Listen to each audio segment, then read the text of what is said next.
Hey YouTube, Josh here from RC Ranch. In today's video, I'm going to be going over my photo setup and my listing setup and storage. So what happens is I bring the clothes from wherever I get them at, whether it's a thrift store, garage sale, something like that. Bring them in here, I set them on the ground, and then I put shirts in one pile and I put shorts in the other, or basically upper body in one pile, lower body in the other. And it makes it easier for me to list and photograph because it's more of like a system for me, I guess. And I do sets of 40, so every day I do 40. This is my shelving that I use. Each rack holds 10, each shelf, and there's 5 shelves. So when I fill up 4 shelves with inventory, you can see right now I have 7 on there. When I fill up the shelving unit all the way with 40, then I take the clothing that's in the packages and I put them into the transport bins. Here's 2 of them. Usually everything fits in just one of these bins. So I'll fill up the transport bin all the way with all 40 of the clothes.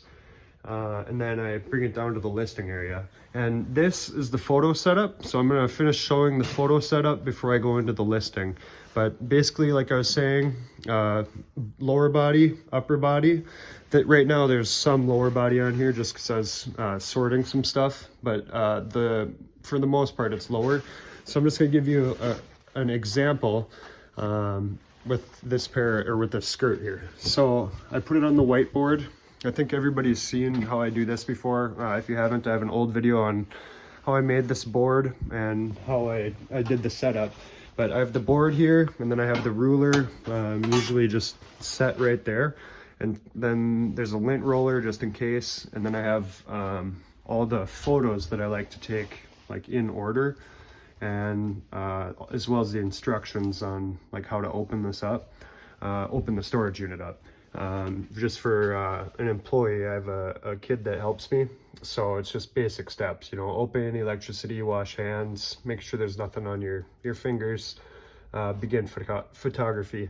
And then these are the photos. So the first one's portrait, shoulders up, etc., etc. So everything is right here next to me just in case I need it. Ruler, you know, I get the photos like this, close-ups. Another one like this, except hooked into the waistband. There's all sorts of different photos, different tricks that I do for different clothing items. But then once it's done, once all the photos are done, I take it on this camera.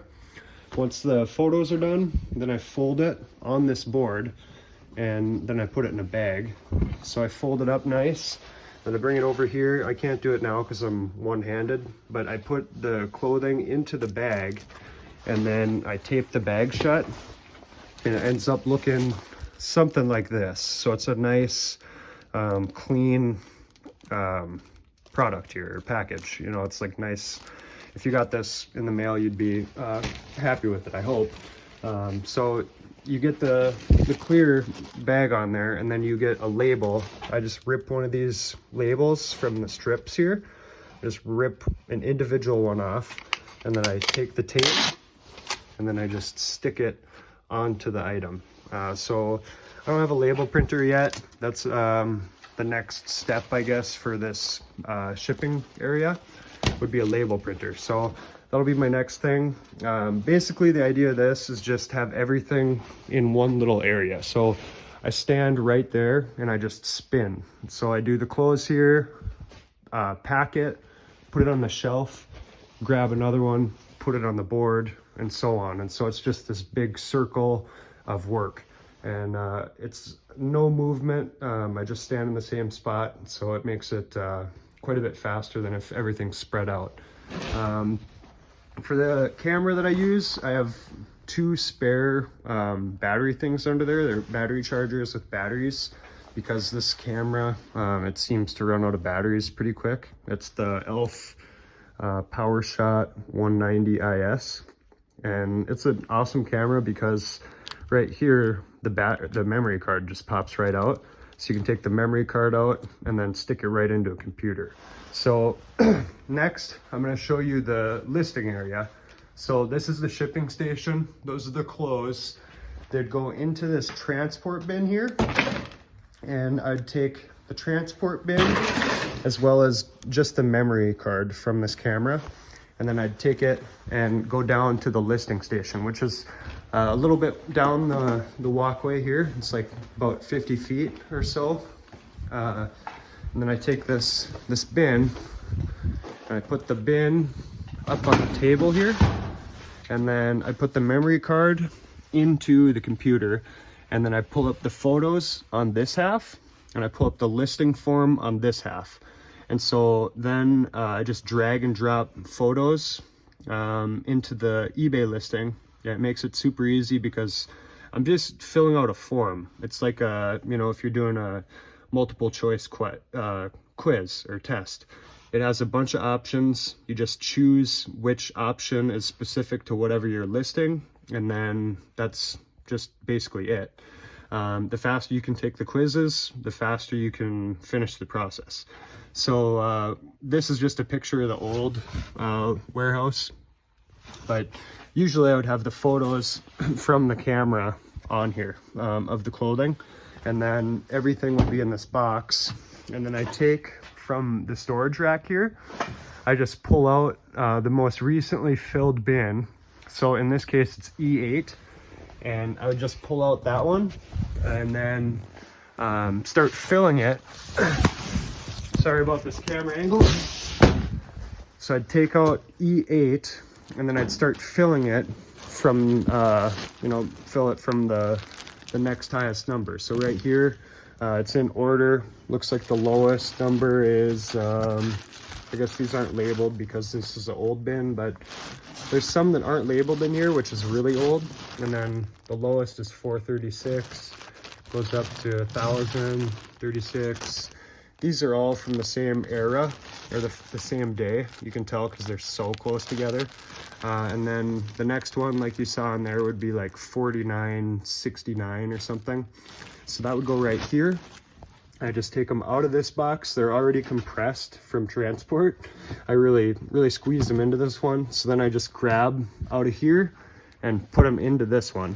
And then once this is filled up, just put it back up there. And then I grab out E9, E10, and then right now I have all these other bins. I'm trying to wear them out. Like I'm just trying to run them all empty, basically, except the hats. Those bins will always stick around, but everything else I'd like to sell out of all this. So I'm not filling any of these bins anymore.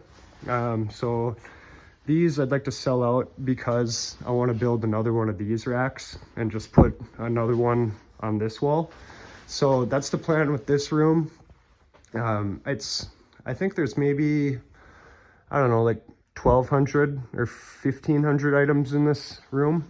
I have 2,900 items total. So I think there's like 1,500 or so in here. And then down to, I have another unit that has quite a bit more items, or I'm not exactly sure. I'm guessing it's half and half. So this one, I have 2 of the wood shelves. And the reason I really want one more of the wood shelves in that room is just because these are so much easier and they're cleaner. And I just really like it. To show you how cool they are, I'll show you, like, that's maximum height, and there's 2, 4, 6, 7. So you can fit 7 rows. Whereas if you're using traditional shelving, you can only fit 4 Tupperwares, like the ones from Walmart. You can only fit 4. So I'm fitting almost double in this small space. So when I come in here, if it's, say it's bin K25, I just hop up on this little step stool, and then I look, and you can see the numbers from the back. So say I'm grabbing 4533. This one, obviously not it, 4522, so you need to go higher, 10 higher. So I start looking, I can see it back there, but it's just obvious where it would be at. So if you look at this bin, you can pretty quickly tell, okay, K25, 4538. So I find K25, now I start looking, there's 4538, I pull it, and then once I have the clothing item, I walk it back into this shipping station, and I'd throw it on the scale, And so I have the scale, and the you know, the scale just throws me a number. This is 4.1 ounces, 4.3. So what I would do is enter on here. The buyer already entered their info, so I'd just type in, I'd round it up to 8 ounces because it's just over 4.1. The next cutoff is 8. So I'd round it up to 8 ounces, hit print shipping label or purchase, and then while it's like processing the label, I take the item and I slip it into a poly mailer or whatever type of bag that it needs. So these are the poly mailers. I use these the most. And then second most is these priority mail flat rate envelopes. So I use these quite a bit as well. And then every once in a while I need legal size, which are just a little bit wider. And that's for stuff that is obviously bigger. And then every once in a while I use these, which are ginormous priority mail Tyveks. And this is just by weight.